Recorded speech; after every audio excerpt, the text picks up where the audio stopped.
हाय, hello, नमस्कार मंडळी. स्वागत आहे तुमचे तडका विजय या कुकिंग चॅनलमध्ये. आज आपण बनवणार आहोत प्रकट दिनास विशेष खास गोड शेवया. त्याही शेवया घरात नसताना आपण त्या खिरीसाठी वापरतो त्या शेवयांपासून आपण गोडाच्या शेवया करणार आहोत. खूप टेस्टी होतात, नक्की ट्राय करा. मी प्रसादासाठी बनवते प्रकट दिनानिमित्त, पण टेस्ट अप्रतिम होते. नक्की ट्राय करा. काही गोड खाण्याची इच्छा झाल्यावर ह्या शेवया नक्की ट्राय करा. त्यासाठी मी कढई घेतली. कढईमध्ये तूप टाकायचं अगदी 2 ते 3 चमचे आणि त्यामध्ये आपण ड्रायफ्रूट तळून घेऊया थोडे. अगदी थोडे लालसर होईपर्यंत तळायचे आपल्याला. आणि बारीक शेवया भेटतात त्या पॉकेटमध्ये, त्या शेवयांचं आपण हे बनवणार आहोत. अगदी झटपट 10 मिनिटात हा गोडाचा पदार्थ तयार होतो, त्यामुळे नक्की ट्राय करा. तुमची रेसिपी कशी झाली मला नक्की सांगा.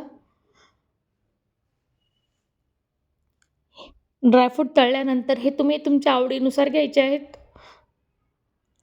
त्याच तुपामध्ये आपण बारीक शेवयांचे थोडे तुकडे करून भाजून घेणार आहोत.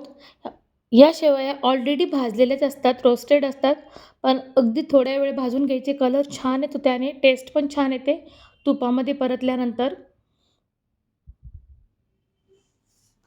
आयत्या वेळी आपल्याला काही गोडाचं खाऊ वाटल्यास नक्की ट्राय करा. अगदी 2 मिनिटासाठी या शेवया भाजायच्यात आपल्याला. कलर बघा किती चेंज झाला आहे लगेच. त्यामध्ये मी 1 ग्लासभर थोडं कोमट पाणी घेणार आहे इथे.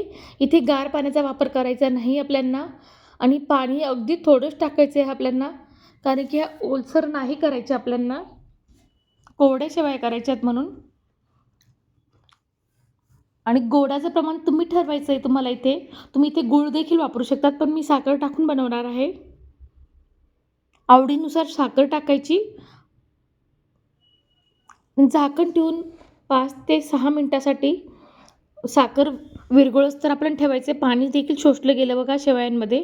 हे सगळं एकत्रितपणे मिक्स करून घेऊया. या ठिकाणी तुम्ही दूध देखील वापरू शकतात.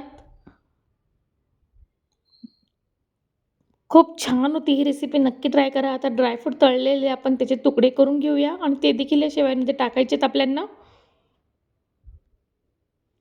एक वाफ काढून घेऊ आता बस. अगदी 7 ते 8 मिनिटात तुमचा हा गोडाचा पदार्थ तयार होणार आहे. चला मग स्वामींना नैवेद्य देऊया.